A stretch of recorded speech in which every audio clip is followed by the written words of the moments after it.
Good morning বন্ধুরা, সুপ্রভাত। Daily যেমন কাজ করে চান টান করে পুজো করতে চলে এসেছি। দেখো পুজো করছি। পুজো করার পরে আজকে লাঞ্চে আছে কলমি শাক ভাজা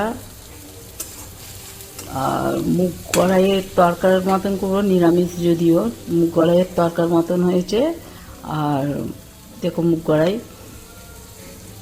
আর পনিরের কিমা হবে, লাঞ্চে এটাই হবে। আর রুটি আছে, ঠিক আছে। কিমা, তরকা, কলমি শাক ভাজা আর রুটি। যে লাঞ্চে বসে পড়েছি, রুটি তরকা সব নিয়ে।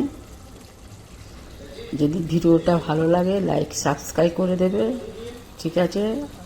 ভিডিওটা পুরো দেখার জন্য অনুরোধ রাখলুম, ঠিক আছে বন্ধুরা, রাখছি, বাই।